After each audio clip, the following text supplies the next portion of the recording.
안녕하십니까, 김방입니다.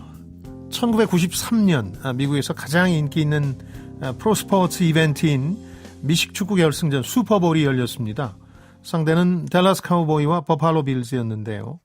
이 경기에서 댈러스 카우보이가 52대 17로 이겨서 15년 만에 우승이자 팀 역사상 세 번째 우승을 차지합니다. 우승팀 카우보이의 기자회견장에서 이 팀의 지미 존슨 감독은 책 한 권을 꺼내들었습니다. 팀의 승리를 준비하는 과정에서 뭐가 가장 큰 도움이 됐느냐는 질문에서였습니다. 스포츠 행사에서 책을 꺼내든다. 이 좀처럼 보기 힘든 장면이었죠. 이 일로 이 책과 저자는 미국 내에서 엄청난 셀링 파워와 명성을 얻었습니다. 당시 책이 미하이 칙센트미하이의 몰입, 적절한 경함의 심리학이었습니다. 자, 오늘 읽을 책은 이 책을 개정 증보한 겁니다. 1997년에 출간된 같은 저자의 몰입의 즐거움이라는 책인데요. 참고로 저도 대학생과 직장인에게 단 하나의 개념, 단 한 권의 책을 추천하라고 하면 바로 이 몰입과 이 책을 추천하겠습니다. 결론적으로 싱거운 얘기가 될 수도 있는데 그렇게 생각하지 마시고 자신과 일 그리고 삶을 반추하면서 읽는다면 여러분의 일과 여가 또 인생과 사회를 바꿀 수도 있습니다. 그만큼 잠재력이 풍부한 책인데요. 자, 지식과 지혜를 얻는 가장 경제적인 방법, 성공예감 별책 부록 지금 시작하겠습니다.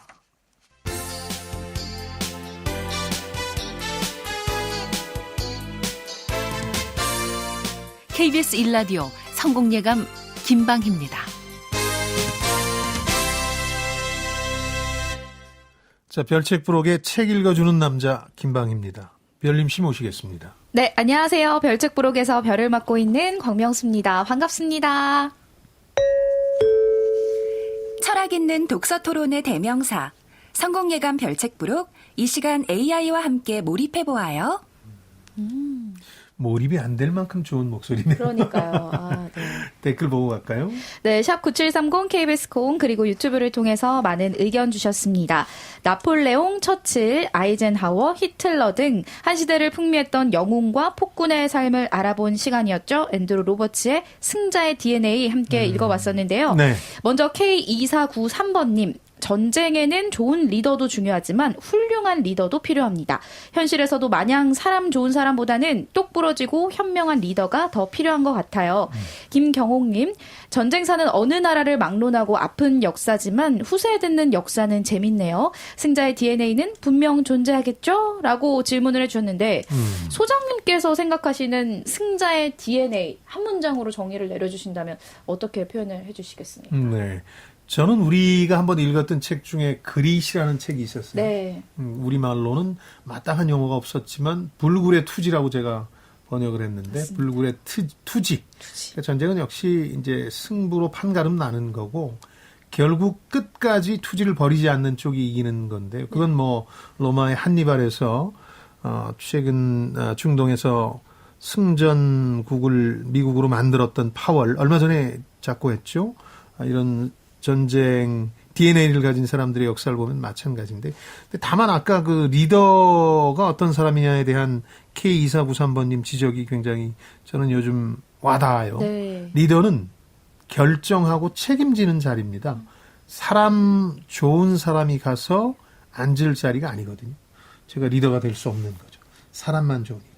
좋기 때문에 리더를 하고 있다라는 말씀을 아닙니다. 해주시는 거 아닐까요? 그래서 이제 결정과 책임감 이 두 가지가 리더의 요건인 반면에 네. 이제 최종적인 승자의 DNA는 불굴의 투지 아니겠느냐. 저는 그렇게 한마디로 생각합니다. 예. 불굴의 투지라고 말씀을 해주셨습니다. 네. K7573번님, 예전에 땅 따먹기만 전쟁이 아니죠. 현재 상품 경쟁, 기업 간의 경쟁도 일종의 전쟁이죠. 경쟁에서 지면 죽어나가니까요. 예. 김원식님, 기업을 전쟁과 비교하면 심리적 부담과 압박감으로 매일 스트레스입니다. 그러나 스포츠에 비교하면 즐기면서 행복하게 업무를 하게 됩니다. 그래서 저도 전쟁사에 집중하다가 스포츠, 그것도 축구에 많이 비교하며 영업을 운영하였습니다. 라고 해주셨네요.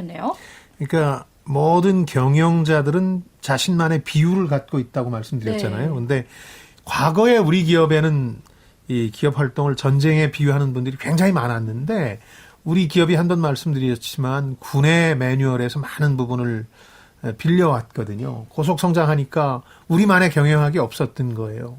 그리고 군 출신들이 실제로 직장에 많았습니다. 그러니까 그 사람들은 자연스럽게 모든 상황을 전쟁으로만 비유했는데 우리 청취자 김원식님 지적처럼 전쟁이라는 게 너무 비장하고 사람들을 옥죄는 느낌은 있으니까 스포츠처럼 보다 경쾌한 비유를 들면 어떻겠느냐 이런 생각에 전환을 하신 건데요. 어떻게 보면 스포츠마저도 전쟁 비슷하죠. 전쟁 같은 상황들을 겪으니까 최근에 우리 논란의 여자 배구 한 팀에서 그 리더와 선수들 간에 이제 문제가 좀 생겼었죠. 불화라든가 이런 것들도 보면 어떤 리더의 조건 혹은 승자 DNA에서 중요한 요소들이 얼마나 많은가를 실감할 수 있죠. 이 경우도 패배가 늘면서 선수를 탓하게 되고 선수와 리더 간에 감독 간에 불화가 생긴 경우인데 제가 아는 훌륭한 리더는 이렇게 스포츠에 비유할 수 있습니다. 선수들 탓하는 리더는 좋은 리더가 아니죠. 자신의 탓을 하는 리더는 좋은 리더죠. 우리 선수들은 잘했다, 잘 싸웠다. 대신 내 전략이 부족했다. 그렇게 얘기하는 좋은 리더가 또 많지 않은 것도 현실입니다. 그리고 우짜우짜님께서는요, 승리의 DNA라는 것은 자신이 만든다는 것을 배우게 됩니다. 어렵지만 다시 읽어보고픈 위인전들이네요. 해주셨고, 김경숙님, 전쟁만큼 한 인간의 삶을 드러내는 상황은 없죠. 코로나와 싸우고 있는 힘든 요즘이 전쟁 같아요. 라고 해주셨는데, 좀 힘이 되는 한 말씀 좀 해주시죠.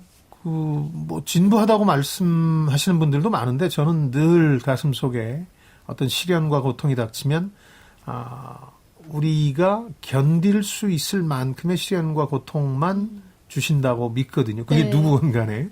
근데 견디는 것도 중요하고 두 번째는 그런 시련과 고통을 겪으면서 뭔가를 배워야 되는데요.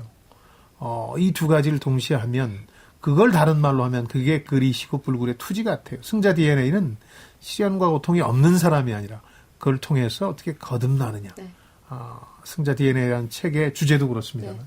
그런 것 같아요. 그릇이라고 크게 외쳐보고 싶네요. 이어서 오늘의 주제로 넘어갑니다. 입풀기 토크. 노는 건 몇 시간이고 신나게 즐길 수 있지만 왜 공부하거나 일하는 건 1시간도 버거울까요? 얼마나 몰입해 있느냐의 차이가 아닐까 싶은데요. 우리의 일상을 되돌아보는 행복 이론서 미하이 칙센트 미하이가 쓴 몰입의 즐거움 오늘 함께 읽어보도록 하겠습니다. 그나저나 처음부터 좀 어렵네요. 저자 이름이 왜 이렇게 어려운지 어떤 분인가요? 그러니까 그 영어 이름을 대하실 때 하나 유의하셔야 될 게 발음하기가 어렵습니다. 영어 단어 그대로 발음을 하면 통하지 않는 경우도 많아요. 우선 저자는 1934년생이고 지난 10월 20일에 사망했습니다. 그래서 세계적으로 언론에 부고도 많이 났고 이 사람 이름이 이제 다시 회자가 됐는데 헝가리계 유대인입니다. 유대인 이름이고 특히 미국은 인종 혹은 민족의 용광로라 그러지 않습니까? 멜팅 팟이라 그래서 영어로 각자 이름을 적지만 이 발음을 예를 들어서 헝가리계면 헝가리 발음으로 해야 될지 영어 발음으로 해야 될지 애매하거든요. 그런 경우가 많죠. 그래서 미국 내에 합의된 사항은 자신이 불리길 원하는 이름으로 불러준다. 그래서 그 당사자 혹은 가족이 부르는 이름으로 하기로 했거든요. 그러니까 이 사람 이름도 이 영어로 하면 그런 발음은 아니지만 영어로 그대로 하면 뭐 미헤일리 칙센트 미하일리인데 더 어려워지네요. 더 어려워지죠. 그래서 그냥 본인이 원하는 방식으로 미하이 칙센트 미하이 이렇게 부르기로 했고 그냥 애칭으로도 많이 불렸습니다. 이름을 애칭으로 미국에서는 부르니까 마이크라고 불렸습니다. 잊을만 하면 등장하는 우리 성공예감의 민병철이 있지 않습니까? 우리 소장님께서 이분의 이름을 영어로 해석을 하실 수 있다고 하셨어요. 이건 제 주장은 아니고요. 이분이 돌아가셨을 때 이분의 성공담에 이름도 좀 기여를 했다. 본인이 원하는 이름 발음이 칙센트미하이인데 이걸 영어 단어로 좀 분절해서 따져보면 멋진 것이 나를 더 높이 고양시킨다. Chick send me high니까 뭔가 그 이 사람이 가진 몰입이란 개념이나 책하고 잘 맞아떨어지잖아요. 네. 그래서 이 사람이 유명해진데 이름도 한몫한 게 아니냐 이런 지적이 있었습니다. 원래 그 2차 세계대전 당시에 외교관인 부모님 따라서 유럽에서 지내다가 감옥에 갇히기도 했었어요. 그래서 미국으로 도망을 치게 되는데 그때 미국에 도착했을 때 주머니에는 5만 원밖에 없었다고 그래요. $50밖에 없었는데 네.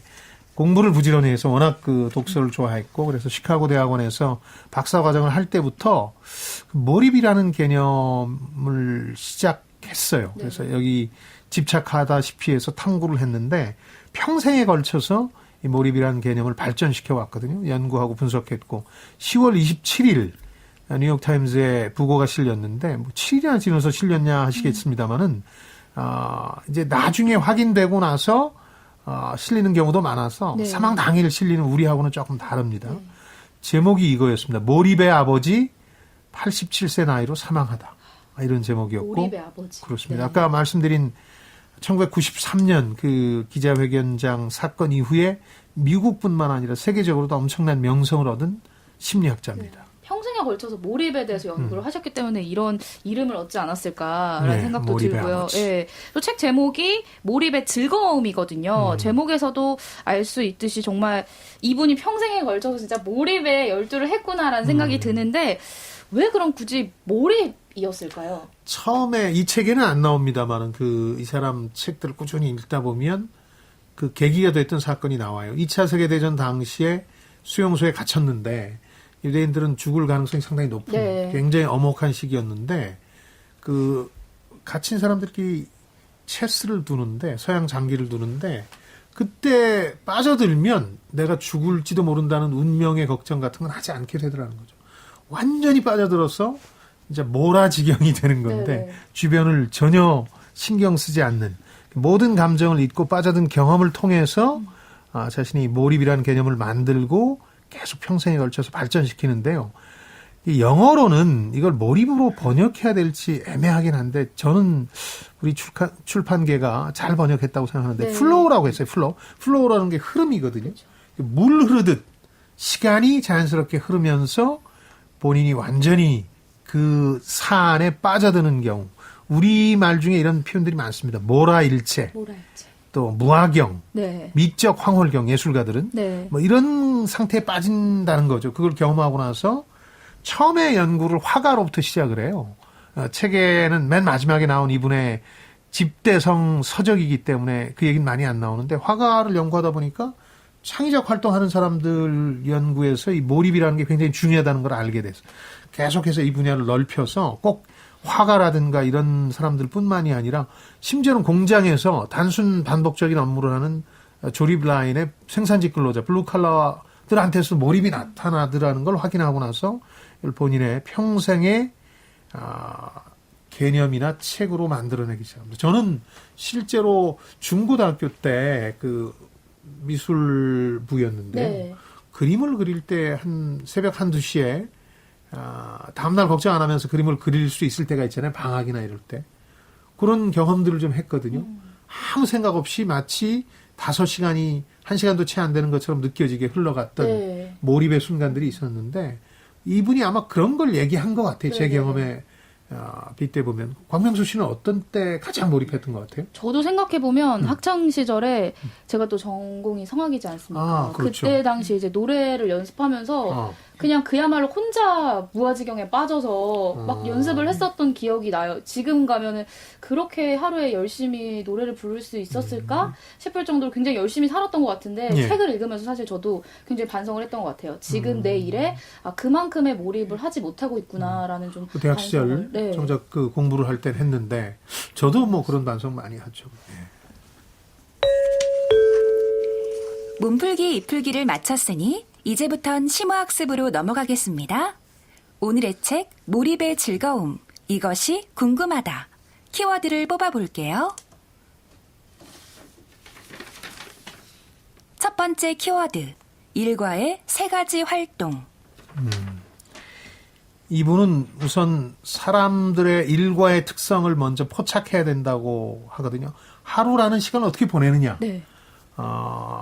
어떤 점에서 사람도 동물과 다를 바 없죠. 그러니까 유전적 명령에 따라 움직이는 거죠. 생존과 번식, 또 뭐 DNA에 따라 움직이기도 하고, 사람이 동물보다 조금 다른 면이 있다면 사회 문화, 특히 문화적 환경에 따라서 일종의 그 행동의 지시를 받는 거죠. 네. 감정이나 행동도 그에 따르게 되는 건데, 여기도 더 인간을 복잡하게 만드는 건 사람들 개인차가 커요. 네.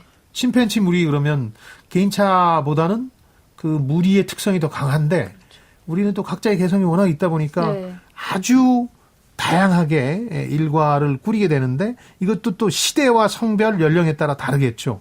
중세시대의 농노들은 농사 짓는데 대부분의 시간을 보냈을 테지만, 지금 사무직 근로자들은 하루에 8시간 정해놓고 그 안에서 컴퓨터 앞에 있을 겁니다. 네. 그렇게 이제 성별이라든가 여러 가지 연령대에 따라서도 다를 수 있는데, 크게 보자면, 그 모든 걸 쳐내고 크게 보자면 세 가지로 저자는 이제 구분할 수 있다고 합니다. 하나가 생계를 잇는 일이라는 게 있잖아요. 지금 우리가 여기서 일하는 것들도 생계를 잇는 일일 테고, 이건 뭐 당연한 거고요.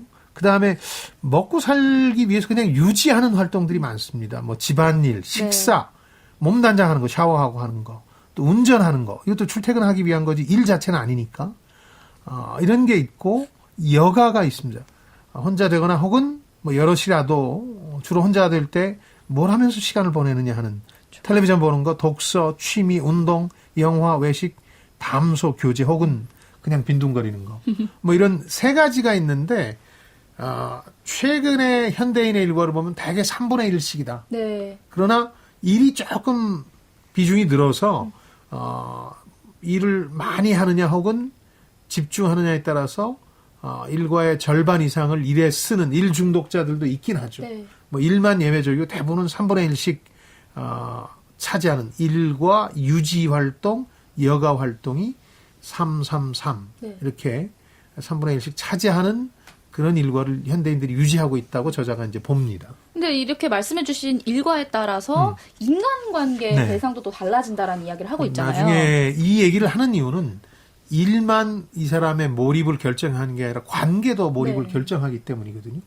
가만히 생각해 보시면 왜 집에서 공부 안 된다고 많은 학생들이 생각하냐면 관계 때문에 그렇습니다. 집에 있으면 가족들이 말도 시키고 네. 텔레비전도 틀어놓고 또 밥 먹어라, 간식 먹어라 하고, 그러니까 관계와 일이 동시에 중요하니까 일과 관계의 특성을 좀 일과에 따라서 구분해 놨는데, 우선 일은 평상시에 인연이 없던 사람들과 같이 하게 됩니다. 직장 동료들, 뭐 학교라면 그것도 일이니까 학생들한테는 급우.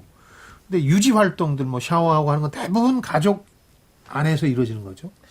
또 여가 활동은 뭐 여럿이 요즘 하는 동호회 활동도 늘기는 했습니다. 기본적인 속성은 혼자 하는 거죠. 고독하게 뭐 혼자 소파에 들어누워서 텔레비전을 본다든가 책을 읽는다든가. 그래서 이 일과와 관계는 굉장히 밀접한 관련이 있는데, 이걸 다 나눠서 몰입이 얼마나 자주 어떤 식으로 벌어지는지를 보게 되면 어떤 삶의 질을 높일 수 있다. 삶을 고양시킬 수 있다. 이런 이제 아이디어에 착안한 거예요, 이 사람 같은 경우에. 네. 그래서 평생에 걸쳐서 연구한 거죠. 그러니까 평생에 걸쳐 연구를 하기 위해서 정말 실험 방법이 나오고 있거든요. 예, 책에 예. 등장을 하고 있는데, 각각의 실험 참가자들에게 어떤 일을 하고 또 어떤 감정 상태를 묻는 그런 실험 방법이었는데, 이게 굉장히 유명한 그렇죠. 방법이라면서요. 심리학에서 이분의 이 방법론이 나중에 굉장히 여러 분야에 쓰이게 되는데, 이분이 네. 고안한 겁니다. 그게 경험 추출법이라고 EMS라고 책에서 EMS. 소개하고 있는데, 네. 그러니까 기존의 그 인지, 사람들 생각을 묻는 심리학 실험들은 대개 그 여론조사 방식이에요. 네. 대상자를 모아놓고 과거에 어떤 생각이었는지, 그래서 어쨌는지 하는 걸 묻는 거였는데, 아무래도 과거의 인지, 생각을 오늘날에 묻다 보니까 지금의 기분이라든가 지금의 상황에 따라서 많이 영향을 받아요. 네. 정확할 수 없다고 본 거죠. 그때는 굉장히 행복했던 것 같은데, 지금이 아주 사랑하는 사람과 헤어져서 불행한 상태라면 그때 기억조차 불행하게 느껴지거든요. 네. 그러다 보니까 이런 방법에 문제가 있다. 그래서 이 사람은 아예 실험 대상자를 정하고 나면 삐삐나 그 알람용 시계를 그 사람들한테 지급하고 설문지를 미리 다 나눠줍니다. 네. 그러면 그 시간이 되면 울리지 않습니까? 그럼 그때 기록을 해야 돼요. 기록을 하게 되면 일주일에 한 사람당 50페이지가 넘어가는 아주 세세한 기록지가 등장하게 되고, 그걸 통해서 그 사람의 감정 변화, 네네네. 궁극적으로는 몰입의 조건들을 알게 되는 거죠. 이제 이게 상당히 그 심리학에서는 중요한 실험법으로 나중에 등장하게 되죠. 지금 들어보면 그 방법이 굉장히 감정의 변화를 추적하는 데는 유용할 것 같다는 생각이 그렇죠. 들거든요. 그래서 지금은 심리학계에서 이제 보편화됐고 이 사람이 심리학계에서 차지하는 영역을 보면 제가 말씀드렸지만 최근에 유행하는 낙관주의 심리학이라고 그러고 포지티브 사이콜로지라는 건데 그 셀리그먼과 함께 이걸 시작한 분인데 과거의 심리학이라는 건 정신분석학, 그 다음에 이제 파블로프의 개, 스키너의 쥐 뭐 이런 것처럼 행태주의, 행동주의라 그래서 어떤 행동을 살피는 거. 네. 사람들의 감정이나 기분, 행복 이런 것들은 사실 상당히 기만적인 거여서 연구해도 좋은 결과가 나오지 않다고 봤는데 이 낙관주의 심리학이 등장하면서는 행복, 감정, 기분 이런 것들에 대한 연구를 많이 하게 되는데 참고로 아까 그 50페이지 넘게 일주일에 쓰려면 돈을 많이 줘야 되잖아요. 그래서 미국에 가신 이제 유학생 여러분들이 심리학 그 실험 대상자로 응모를 해요. 그러면 선택이 되면 꽤 쏠쏠한 용돈을 벌 수가 있습니다. 제일 큰 거는 이제 약학 쪽이나 심리학 쪽에서 신약 실험할 때 부작용은 좀 있을 수 있지만 그게 제일 비싸고 그 다음에 이렇게 심리학 실험 대상자가 되면 용돈 벌 수 있어요. 이런 방법들이 있었다라는 걸 또 말씀을 해주셨는데 네. 사실 중요한 거는 인간의 자아를 찾는 것 같고 그 속에서 행복을 찾는 게 중요한 것 같아요. 저자가 그런 이야기를 해주고 싶어 했던 것 같고 근데 또 여가 시간이라는 게 중요하다라는 건 알지만 사실은 현실적으로 뭐 경제적인 이유라든지 시간이 부족해서라든지 여가 시간을 가질 수 없는 사람들이 분명히 그럴 수 있거든요. 있죠. 네. 그럼에도 꼭 필요한 거라고 말씀을 하시는 건데 그런 분들은 좀 어떻게 할 수 있을까요? 일이 절반을 넘어서면 네. 기본적인 뭐 샤워 뭐 이런 것 때문에 유지 활동이 나머지 3분의 1을 하면 이제 정말 여가에 여유가 없는 거잖아요. 네. 그런 경우라 하더라도 여가 활동에서 몰입을 찾을 수는 있다고 하는데 저자가 나중에는 고독 연구도 합니다. 네네. 고독. 이 고독의 사실은 우리 일과의 대부분은 고독에 빠졌다 빠져나오고 빠져나왔다 다시 고독으로 빠져드는 반복이라고 저자가 얘기를 하거든요. 그러니까 잠깐 짬을 내서 딴 생각을 하는 것도 여가가 될 수 있죠. 마냥 몰입할 수 있다면. 네네. 그러나 시간이 10시간이 있어도 몰입하지 못하고 텔레비전을 보고 빈둥거리고 있다면 그게 진정한 여가가 될 수 없다는 게 저자의 주장이고 저는 전적으로 공감해요. 몰입이 시간의 문제가 아니다. 네. 여유의 문제가 아니다. 얼마나 그 질 높은 양의 문제가 아니라 질 높은 여가를 즐길 수 있느냐의 핵심이다. 그야말로 양보단 질이다. 네, 그렇습니다. 이어서 다음 키워드 뽑아볼게요. 두 번째 키워드, 몰입 경험.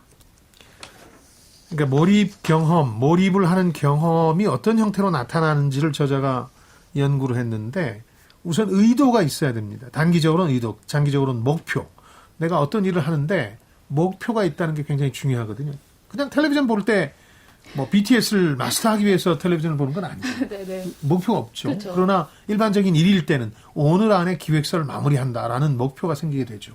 그래서 목표가 있어야 되고 그 목표 때문에 동기부여를 받습니다. 부지런히 해야지 하면서 정신력을 한 곳에 집중시키고 일의 우선순위까지 정하게 되는데 그러면서 총체적으로 이 몰입은 일이나 혹은 본인의 심신의 질서를 갖고 오는 거예요. 제가 예를 들어서 그림을 그리고 있는데 몰입을 경험하고 있다면 이것 자체가 너무 즐거워서 이 일을 최우선으로 하고 다른 어떤 것으로부터 방해받지 않는다는 자기 자신의 질서가 생긴 거예요. 네네. 예, 그러면서 물리학 개념인 엔트로피까지 나오거든요. 엔트로피는 무질서한 정도를 나타내는 건데요.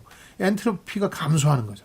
엔트로피 상태가 되는 건데 이것이 이제 이 사람의 삶의 개선, 삶의 질을 높이는 일로 나타나는데 핵심은 뭐 누구나 다 짐작하시겠지만 집중력입니다. 네네. 집중력. 저희 학창 시절에도 보면 뭐 수십 시간 공부하는데 집중력이 떨어지는 친구들은 왔다 갔다 물도 마시고 화장실도 그렇죠. 갔다 오고 뭐 하면서 네. 1시간 공부한 사람을 못 당해낼 수도 있는데 이게 바로 이제 집중력의 힘인 거고요.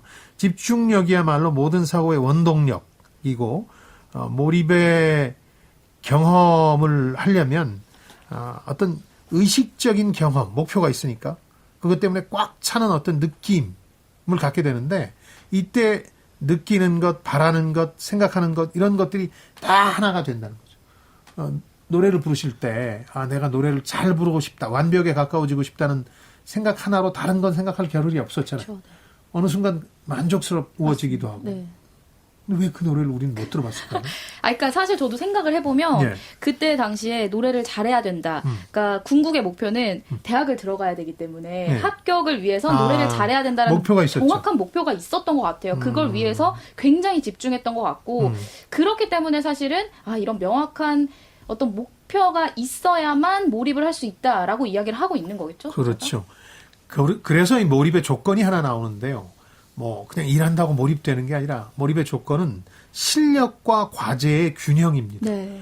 이걸 광명수 씨 사례를 통해서 보자면 내가 여기서 조금만 더 하면 내가 원하는 대학에 갈 수 있다는 생각이 들잖아요. 네. 너무 버겁지 않은 과제가 있어야 돼요. 네, 네, 네. 해야 될 일 과제가. 그러니까 직장인도 상사가 일을 시켰는데 자신은 도저히 할 수 없는 일이다 그러면 자포자기가 돼버리잖아요. 너무 힘들죠. 약간 버거운 정도 상태. 네, 네, 네. 그걸 해낼 수 있는 실력이 있어야 됩니다. 근데 그 고등학교 3학년 말에 다른 공부가 싫어졌다는 이유로 내가 성악을 전공해야 되겠다 그래서 연습을 하면 잘 안 되겠죠. 네, 네. 그 실력이 뒷받침이 안 되는 겁니다. 과제와 실력의 뒷받침, 평균 상태 네. 이런 것들이 몰입을 낳게 하는 거고요. 어떻게 보면 이제 몰입이라는 게 조금 못 미친 걸로 과제는 굉장히 높은데 내가 해낼 자신은 없을 네네. 때 각성 상태는 된대. 막 정신이 번쩍 들고 미친 듯 하고 싶은데 못할 거라는 걸 알기 때문에 다시 무기력해지게 되는데 각성. 한편으로 거꾸로 너무너무 내 실력에서 하고 싶은 일들이 많은데 그보다 조금 처지는 그러니까 예를 들어서 난 기획을 하고 싶은데 그냥 서류 한 장 거의 일주일 전 걸 그대로 베껴서 내라 그러면 자신감은 생기겠죠. 네네네. 이거 노수 떡먹기야. 그러나 그 사람 실력이 늘거나 삶의 질이 높아지진 않으니까 이것과 차이가 있는 게 실력과 과제 간의 균형이 팽팽하게 맞을 때 네. 이때는 몰입을 경험하고 삶의 질이 높아진다. 삶이 고양된다. 근데 이게 살짝 힘들었지만 그걸 해냈을 그렇죠, 때 또 오는 그렇죠. 성취감이 있잖아요. 네. 여기에서 또 사람이 한 단계 더 발전을 맞습니다. 해 나가는 거겠죠. 그 다음은 뭘 하겠습니까? 조금 더 높은 과제를 스스로 부여하겠죠. 네. 목표로 삼고 그러면서 내 실력이 조금 나아진 걸 기반으로 해서 다시 그거에 도전하면서 삶의 질이 나아진다는 건데요. 그래서 저는 개인적으로 성공예감이라는 프로그램을 진행하고 있지만 성공예감의 전조, 그러니까 성공예감에 해당되는 딱 하나만 꼽으라면 자신감의 축적이라고 보거든요. 그러니까 이런 경험을 계속 축적해 나가면서 성공의 경험이 쌓이면 무슨 일을 해도 훨씬 더 버거운 과제를 내가 받아도 해낼 수 있다는 자신감이 생기거든요. 아주 사소하지만 성공의 경험을 축적하는 게 더 큰 성공을 위해서 가장 중요하다. 네. 이 저자의 그 이론에도 이런 기본적인 전제가 깔려 있는 것 같아요. 근데 반면에 뭐 텔레비전만 봤다, 10시간 빈둥거렸다 그러면 마음은 편했던 것 같은데 새로운 목표를 만들거나 그러지 않잖아요. 네네네. 그러다 보니까 삶의 질이 전반적으로 높아지는 것으로 나타나지는 않는다고 저자는 얘기하죠. 다만 의문이 드는 게 예, 예. 소장님이 하시는 일 같은 경우는 사실은 창의적인 일이라고 볼 수 있잖아요. 생각을 쥐어짜는 거죠. 네. 그렇지만 단순 반복을 하는 일을 하고 계시는 아까 설명해 주던 뭐 블루칼라 직종의 분들 같은 경우는 사실 이런 몰입이 쉽게 나타날 수 있을지에 대한 생각이 들거든요. 예, 이 점이 사실은 제일 논쟁이 된 부분입니다. 책에는 자세히 안 나와 있지만 외부적으로는 70년대부터 이 개념을 생각했고 90년대 이제 그야말로 빵 떠서 이제 네. 세계적인 스타가 됐는데 가장 큰 비판은 이게 지나치게 이 개념이나 이런 것들이 엘리트주의적이다. 우선 첫 번째는 말씀하신 것처럼 블루칼라 쪽은 해당이 안 될 것 같은데 네. 그런 의미에서 엘리트주의적이고 또 하나는 텔레비전 보지 말고 일 더 열심히 하라는 얘기니까 그것도 엘리트주의적이다 이렇게 얘기를 했는데 네. 첫 번째 비판에 대해서는 저자가 계속 연구 분석의 범위를 넓혀 나갑니다. 그래서 아까 얘기한 블루칼라까지 확대를 하거든요. 그래서 블루칼라에서 이 책 처음에 나오는 게 그 생산 라인에 있는 조라는 사람 네. 얘기가 나오죠. 모든 공장 내 그 기계의 운영과 작동 원리를 본인이 독학으로 다 마스터하고 그걸 즐긴 사람의 얘기가 나오는데 블루칼라도 이런 몰입을 경험할 수 있다는 거고 또 하나 이제 너무 몰입의 정도나 수준이라는 게 엘리트주의적이다 하는 비판에 대해서 저자는 또 이런 얘기들 해요. 텔레비전 보지 않고 뭔가 생산적인 일을 고안하고 거기에 빠져드는 게 엘리트주의적이라면 그건 그렇다. 그러면서 그게 아무 의미 없는 무기력한 내 시간을 보내고 빠져드는 것보다 낫지 않느냐. 이렇게 이분은 또 자기 에세이에서 반문합니다. 이어서 다음 키워드 뽑아볼게요. 세 번째 키워드, 일의 이중성. 일을 사람들이 내 삶에서 가장 중요하다고 생각합니다. 그러나 막상 일을 하게 되면 그 일에서 벗어나고 싶죠. 그런 유혹을 느끼잖아요. 그렇죠. 이걸 일의 이중성이라고 이 사람이 불렀는데 서구 문화에 오랫동안 면면이 내려오는 일과 휴식에 대한 전통이나 철학 때문에 그렇다고 보는데요. 그러니까 로마의 경우에는 이제 시민과 비시민으로 나뉘어 있었는데 시민의 경우는 그러니까 로마 본국의 시민들의 경우에는 20% 정도가 아무 일도 안 하고 먹고 살 수 있었다 그러죠. 네. 뭐 노예를 거느리고 자신이 가진 혹은 물려받은 재산을 통해서 그러다 보니까 그리스 로마 시대는 일하지 않는 것이 즐거움이다. 일은 필요하기다. 일은 가능한 피해야 되는 것이다. 이런 얘기를 하게 되고 이를 일종의 죄악시하게 되는데 이런 전통 속에서 종교 개혁이 벌어지면서 중세 이후에 일이라는 것이 숙련된 활동이고 인간의 독창성과 창조성을 구현하는 의미 있는 존재로 이제 떠오르거든요. 그러니까 일이 가진 이중성이 완전히 생겨난 거죠. 처음에는 일은 죄악, 나쁜 것 이러다가 일이 의미가 있네. 이러다 보니까 갈팡질팡해서 네.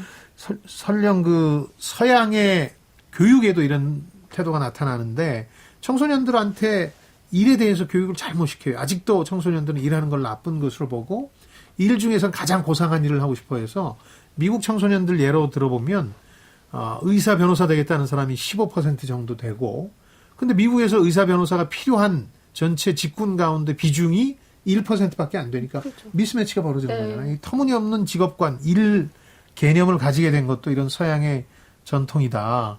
근데 동양은 조금 다르긴 해요. 동양은 뭐 일 안 하고 유유자적하는 걸 한때 숭배했던 시절도 있었는데 유교가 뿌리를 내리면서 네. 안 빚납도 가난해도 가족들 굶어 죽어도 내 마음의 평정을 유지하는 게 더 낫다. 이런 것도 있긴 했지만 대개 일을 부지런히 했고 농업이라는 거에 종사하면서 일을 숭상했던 전통이 있는 거죠. 네, 일의 이중성을 보면 사실 일을 필요로 하지 않는다라는 상황이 계속되면은 직업에서 얻을 수 있는 목표 의식이라든지 도전 의식이 사라질 것 같다는 우려도 되거든요. 그러니까 자기 절제가 아주 빼어난 소수의 사람들을 빼면 일이 막 하기 싫은 것, 네. 계속 반복되는 것, 가능하면 안 하고 싶은 것이 되는 거죠. 근데 정말 그 몰입의 경험을 갖고 있는 사람들을 보면 개인적으로 노력을 해서 일에 의미를 부여한다는 거거든요. 일을 의미 있게 만들겠다는 의지들이 있고 그러다 보면 삶의 질이 올라가고 그럼 뭐 표현이 좀 세속적이긴 합니다만 직장에서 성공 가능성도 높아진다는 거거든요. 그러니까 내가 하는 일에 의미를 부여 못하고 막 어렵사리 하다 보면 짜증부터 나는데 즐기기 시작하면 이게 또 확 달라지거든요. 저만 해도 제가 하는 일들이 한두 가지가 있는데 그런 일에 상당한 의미를 부여합니다. 네. 지금 제가 하는 이런 일 같은 경우는 대중들한테 경제 경영 현상을 쉽고 재미있게 전달하는 업인 거고 그 밖에 컨설팅을 한다 그러면 뭐 그게 기업 고객이 됐든 지자체가 됐든 이 사람들의 고민을 내가 내 머리와 지식을 써서 해결해 줄 수 있다. 그러니까 일을 좀 즐기게 되는 거죠. 네. 그런 것들이 이제 상당히 중요하다고 얘기를 하고 있는데요. 다만 한 가지 구분하라고 얘기하고 있는 건 일 중독자들이 있잖아요. 집에 가서 일만 하고 24시간 일 생각만 하고 네, 네, 일만 그런 하는 있죠. 분들. 네. 이거는 몰입 경험을 오히려 제대로 못할 가능성이 크다. 막 집에 가서 가족들하고 어울려야 되는데 일 생각하면 더 산만해지고 직장에서는 또 가족들 생각하고 네. 그러니까 일 중독자의 경우는 몰입과는 다르다. 이렇게 구분하라고 하고 있습니다. 그러니까 제대로 일에 몰입을 하면 인간이 행복감을 느낄 수 있다라는 건데 예. 사실은 성공기관 본방에서도 파이어족에 대한 이야기 말씀해 주신 적 있으시잖아요. 그렇죠. 조기 은퇴를 하시는 이분들 같은 경우는 그러면 일에 대한 행복, 일에 대한 몰입을 좀 포기한 거다라고 많은 걸 봐야 놓친다고 봐야 되지 않을까요? 이분들이 인생을 돌이켜 볼 때 가장 행복했던 순간이라면 떼돈을 벌었던 그 순간 한두 번이겠죠. 그것도 한두 번이겠죠. 네. 사실은 제 지인 아들이 네. 은행에 다니고 있었는데 가상화폐로 45억 원을 벌었어요. 와, 네. 그래서 회사를 때려치고 나와서 파이어족이 된 건가요? 차부터 사더군요. 네.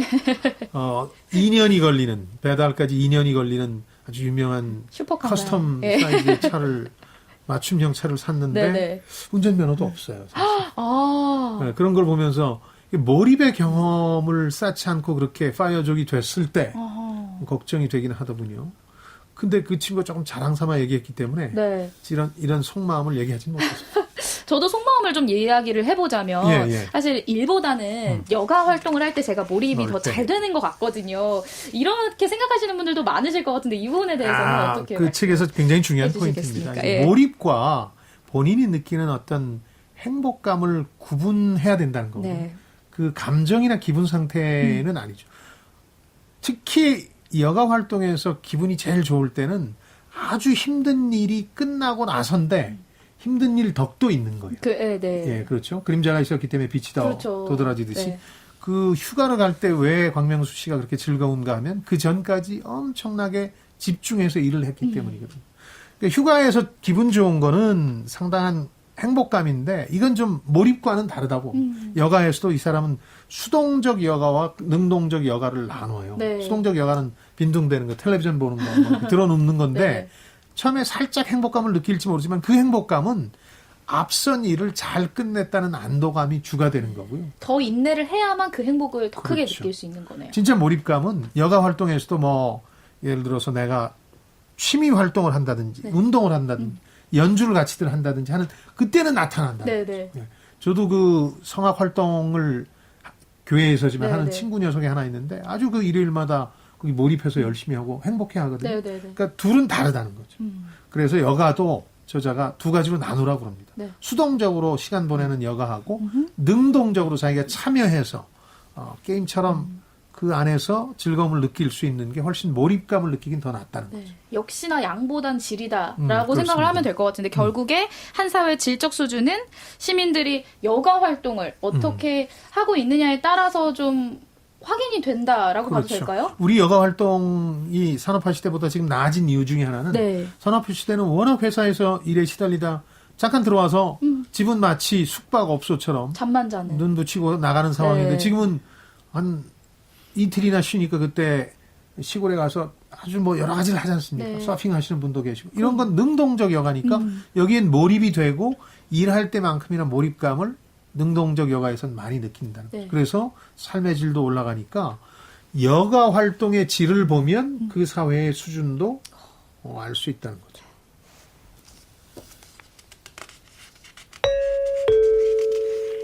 지금 여러분께서는 주말에만 만나는 성공예감 별책 부록을 듣고 계십니다.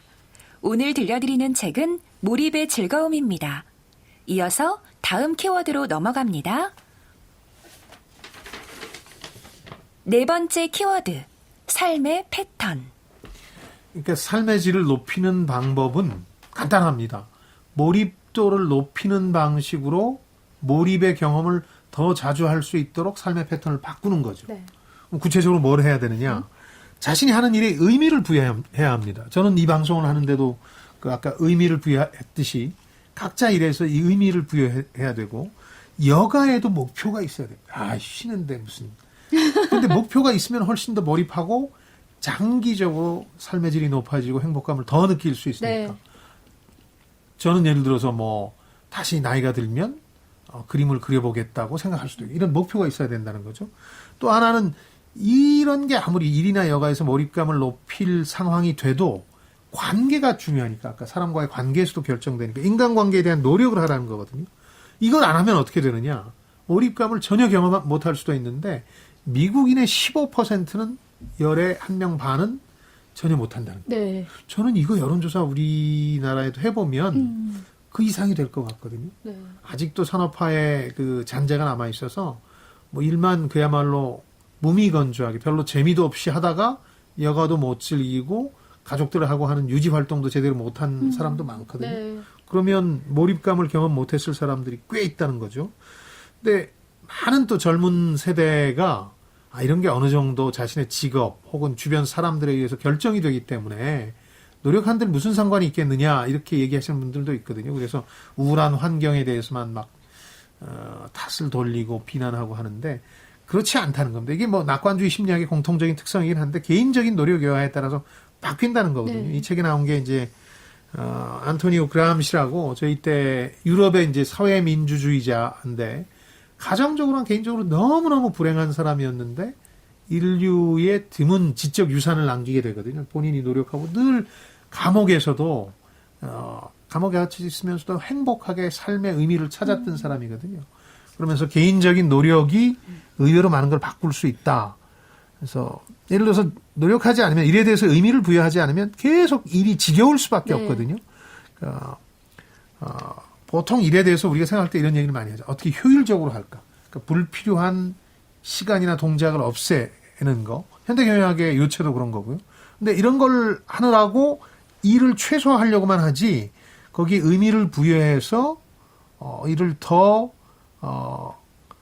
멋지게 그러니까 의미가 있는 것으로 만들려는 노력은 안 한다는 거죠. 그렇게 해보면 좀 다르다는 건데 이거는 뭐 전문직이나 사무직종뿐만 아니라 블루칼라들도 똑같은 상황이라는 거죠. 네, 네, 네. 그러니까 그래서 그 태도를 조금만 바꾸면 지루하게 생각했던 나의 일이라든지 예. 혹은 또 여가 생활이 될 수도 있는 이런 네. 활동들이 환상적으로 바뀔 수도 있다라고 그렇죠. 생각을 하면 되겠네요. 이게 아무리 뭐 직종이 근사하더라도 그걸 무미건조하고 재미없다고 느끼면 의사인들 네, 혹은 네. 변호사인들 행복하겠습니까? 몰입되겠습니까? 근데 아무리 블루칼라여도 창조적인 사람들이 될 수 있는데 창조적인 사람이 되면 몰입의 경험은 늘어날 수밖에 없는데 이 창조적인 사람들에 대해서 이런 표현도 썼어요. 이미 깔려있는 길을 걷는 것이 아니라 걸어가면서 스스로 길을 만들어 나간다.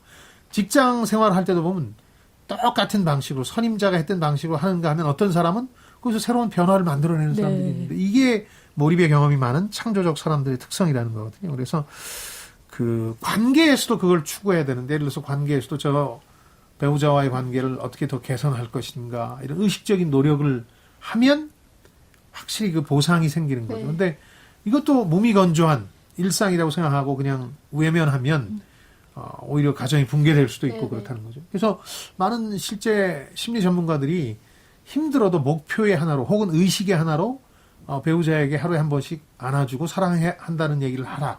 이런 것들도 일종의 이렇게 몰입의 경험을 높이기 위한 조건들인 네. 거죠. 저희가 직장인들의 이야기를 쭉 해봤는데 사실 학생들에게도 일이 있어요. 그게 공부겠죠. 공부죠. 네. 근데 거기에도 이제 목표를 부여를 하면 몰입을 할 수 있다라는 이야기인데 사실 예. 이게 현실적으로 와 닿을지 공부를 하고 있는 아. 학생들에게 이런 또 의문이 들거든요. 수능 끝났으니까 이제 조금 너그러운 마음으로 네. 이해해 주시겠죠. 제 경험을 포함해서 이 책에 나온 사례를 말씀드리면 저는 오히려 대학을 졸업하고 사회에 나왔는데 제가 부족한 게 너무 많아서 책을 읽어야 되겠다고 생각했는데 네. 책을 읽는데 계속 그 이것저것 아무거나 읽다 보니까 일종의 난독 그 현상이 나타나서 흥미를 잃게 돼요. 그래서 선배 책을 많이 읽는 다독가로 유명한 분한테 여쭤봤더니 그렇게 하지 말라. 네. 세상에 있는 책을 네가 다 읽을 수가 없다. 그러니 네가 관심을 가지고 있는 분야를 하나 정해서 네. 거기서부터 가지 뻗기를 해봐라. 쭉 읽어보고 거기서 가지가 생겨날 거다. 더 흥미로운 게 있어. 또 목표가 생긴 거네요. 그렇죠. 그 안에서. 그렇게 해서 이 독서법을 제 나름대로 정리했는데 그때 생각했어요. 학창 시절에도 그렇게 할 걸. 네. 학창 시절에도 내가 흥미가 돋는 과목이나 분야가 있거든요. 네. 수학으로 치면 저는 미적분이라는 게 왜 탄생했는지, 왜 이런 기법을 써야 세상을 수학으로 이해할 수 있을지가 궁금해서 막 그 위인 전기까지 찾아가면서 읽었던 기억이 나거든요. 뉴턴이나 이런. 그렇게 학창 시절에도 공부할 수 있는데 그러다 보면 나중에 심지어는 영어 단어에 대한 호기심이 생기면서 영어에까지 관심을 가지게 와우. 되거든요. 그러니까 자기 범위에서 출발해서 가지 뻗기 하듯이 이제 공부에 대한 호기심을 가지면 되는데 학교라는 데가 그렇게 해주지 않잖아요. 어렵죠. 대표적인 예가 이 책에 나오는데 라이너스 폴링이라는 사람이 있는데 이 사람은 인류 역사상 처음으로 2개의 노벨상을 혼자 받은, 뭐 2개를 받은 분들은 좀 있습니다. 단체로. 네, 네. 근데 이분은 2개를 그냥 한 사람이 받은 거예요. 네. 52년에 노벨 화학상 받은 경험이 있고 62년에 노벨 평화상을 받았어요. 이 사람은 화학에 대한 관심을 그렇게 드러내는 거예요. 뭐 어디서 읽다 보니까 독서를 하다 보니까 세상 만물이 몇 가지 원소의 결합으로 이루어진다는 걸 알고 너무 흥미로워서 막 그 초등학교 때부터 화학에 관한 책을 다 사서 읽으면서 구해서 몰입이 읽으면서 시작됐네요. 그렇죠. 네. 절대 영재가 아니었다고 본인도 그렇고 주변에서도 이 사람은 천재가 아니었다고 그래요. 근데 노벨 화학상을 수상하고 그걸 연구하다 보니까 이제 핵실험이 지표면에서 하는 핵실험이 얼마나 위험한가도 알게 된 거예요. 화학자로서. 네. 그래서 지표면 핵실험 반대 적극적으로 나서서 10년 후에 노벨 평화상을 받게 되거든요. 그러니까 결국은 재능이 아니라 이 본인이 가진 호기심을 집중력을 통해서 폭발시키면 최고의 공부법이 되는데 하나 이제 저도 이런 얘기를 함부로 드릴 수 없는 건 학교라는 곳은 그런 호기심을 자극하지는 않는다. 네. 여건이 좋지는 않습니다. 몰입의 여건이 잘 안 돼 있어요. 그럼 학원이나 독서실 가면 되느냐? 그것도 잘 안 돼요. 그러게요. 그래서 본인의 호기심을 계속해서 키우는 것이 가장 중요한 공부법이라고 저는 생각합니다. 네. 이어서 다음 키워드 뽑아볼게요. 마지막 키워드. 자기 목적성과 운명에. 몰입의 경험을 쭉 높여나가고 몰입을 위해서 목표를 세우고 자신의 실력과 과제를 견주어보는 일들을 계속하다 보면 자기 목적성이라는 걸 띠게 된다는 거거든요. 그러니까 그 일 자체가 좋아서 하게 된다는 거예요. 네. 아까 조라는 블루 칼러는 기계를 고치는 일을 많이 하는데 자신의 일이 따로 있습니다. 근데 기계가 고장나면 이 기계 박사인 이 사람한테 와서 다 의존하고 네. 하니까 다 고쳐주는데 그게 친구의 부탁이라서 직장 동료의 부탁이라서가 아니라 너무 본인이 즐거워서 그걸 통해서 몰입할 수 있기 때문에 한다는 거거든요. 네.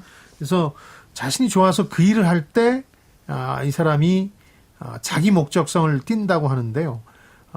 뭐 정신적 노동이나 능동적 여가에서 몰입 경험이 늘어나게 되면 그다음부터 이제 자기 목적성을 띠게 되는 거죠. 시간을 어떻게 보낼까에 대해서 나름대로 계획이 다 섭니다. 왜냐하면 나는 내 목적은 이거라고 보니까.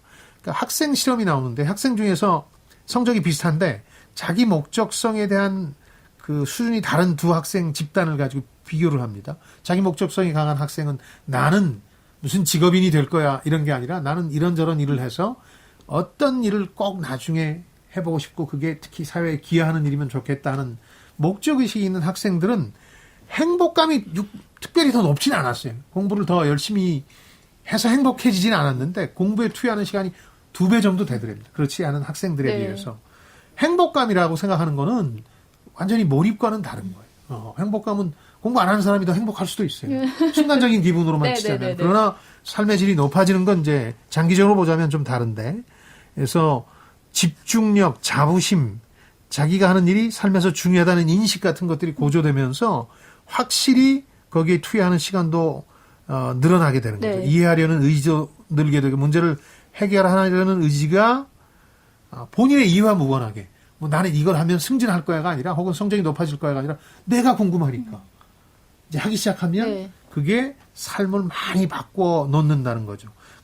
아까 일을 너무 오래 해야 되기 때문에 여가 시간이 없다 이런 얘기도 해주셨는데 뭐 일리 있는 지적이긴 한데 이렇게 여가 시간에 시간이 부족하다는 것 포함해서 여러 가지 시간이 부족하다는 핑계를 대는 경우가 있는데 이거는 이제 자기 관리의 실패라고 봅니다. 네. 몰입을 할 수 있는 걸 중심으로 일과를 꾸려나가야 되는데 그 시간을 허투루 보내는 뭐 TV를 보든지 빈둥거리든지 그냥 끄적거리든지 하는 그런 시간을 보내면서 정작 중요한 몰입의 시간이 없다고 얘기하는 거다. 저는 이렇게 얘기하는 거죠. 그러니까 결국에는 심리적인 절제나 통제를 해야 된다. 이게 핵심인 거네요. 그렇죠. 집중력의 본질은 자기 절제, 자기 통제, 자기 관리 같아요. 네. 우리 학창 시절을 보면 집중력이 높은 친구들은 뭐 저도 그다지 높지는 않았습니다만은 집중력이 높은 친구들을 보면 자기 관리가 철두철미해요. 자, 오늘 1시간 공부한다. 그때는 무엇에도 방해받지 않겠다. 그리고 그 시간에는 내가 어떤 궁금해하는 것들을 파헤쳐 보겠다고 생각하면 그 1시간 동안 남들이 10시간에 하는 걸 해내는 거죠. 공부 잘하는 친구들은 꼭 그렇더라고요. 공부 잘하셨잖아요. 예, 그렇게 일종의 궁극적으로 보자면 집중력의 원천은 심리적 절제나 통제다. 이런 지적도 하고 있는 거죠. AI가 선정한 심쿵 한방. 오늘의 책 몰입의 즐거움을 관통하는 핵심 구절. 한 방에 정리해드립니다. 등반가가 정상에 오르겠다는 뚜렷한 목표를 내거는 이유는 꼭대기에 못 올라가서 환장을 했기 때문이 아니라 그런 목표가 있어야 등반에서 충실한 경험을 할 수 있기 때문이다. 정상이 없는 등반은 무의미한 발놀림에 지나지 않으며 사람을 불안과 무기력에서 헤어나오지 못하게 할 것이다. 목표나 몰입에 대한 중요성을 지적한 대목인데요. 네. 저는 이게 실감나는 비유여서 그랬습니다. 저도 군 시절에 몰입의 경험을 한 게 걷기였어요. 처음엔 억지로 이제 걷게 하니까 네. 참 힘들었는데 그때 이런 생각을 했어요. 내가 언제 이곳에 와서 다시 이 산하를 걸을 수 있을까? 그러면서 즐기기로 생각했고 목표는 하루에 한 번 훈련장을 가거나 혹은 250km 행군이라 그래서 2박 3일 무박 행군이 있었는데 그때 내 인생 최고의 경험을 해보겠다고 마음을 바꾸니까 몰입의 경험을 했어요. 네. 제가 제일 먼저 들어온 건 말할 것도 없지만 그 순간이 막 발바닥은 다 까지지만 너무 행복했거든요. 지금까지도 많이 걸으시잖아요. 네, 그래서 등산에 빠지게 된 게 그게 계기였는데 이 비유를 통해서 정상이라는 목표를 정하는 이유가 있는 거죠. 삶의 질을 높이는 건 이런 목표와 몰입의 경험을 통해서인데 저는 대학생, 지식인, 직장인들한테는 한번 꼭 권하고 싶어요. 네. 물론 진부한 얘기처럼 들릴 수도 있어요. 결론만 읽으면. 그러나 이런 경험을 하신 분들은 이걸 다르게 보거든요. 경험을 해보시길 바라고 혹시 중간중간에 이분이 수많은 철학자들 얘기해서 경험을 쓰기 때문에 어려운 대목이 있는데 그걸 건너뛰면 됩니다. 네. 건너뛰면서 읽고 조금 더 무기력해졌을 때, 혼돈 상태에 빠졌을 때 한 번 더 읽으시면 인생의 큰 보탬이 될 책이라고 확신합니다. 알겠습니다. 다음 주 책이 도착했습니다. 네, 여러분은 쉬는 시간에 보통 무엇을 하시나요? 제대로 쉴 줄 아는 사람이 제대로 일도 하는 법이겠죠. 하지만 도무지 어떻게 쉬어야 할지 모르겠다면 다음 주 귀 기울여 주시기 바랍니다. 아리스토텔레스, 헤르만 헤세 등 창의성 대가들에게 배우는 10가지 워라벨의 지혜 함께 배워볼게요. 존 피치가 쓴 이토록 멋진 휴식 함께 하도록 하겠습니다. 저도 이 멋진 휴식을 보내는 법을 잘 몰라서 제 기대가 큽니다. 열심히 읽고 여러분께 재미있게 요약해드리겠습니다. 한층 더 강한 지적 게임으로 돌아올 성공예감 별책 부록 다음 주에도 기대해 주시고요. 네, 유튜브 별책 부록과 김방희 TV 그리고 팟빵을 통해서도 다시 들으실 수 있습니다. 댓글이나 의견 많이 남겨주세요. 네, 책을 통해 세대 간 소통과 공감을 나누는 시간 성공예감 별책 부록 저희는 다음 주말에 다시 찾아뵙겠습니다. 별의별 이야기를 책을 통해 나누는 별책 부록. 다음 주에 봬요.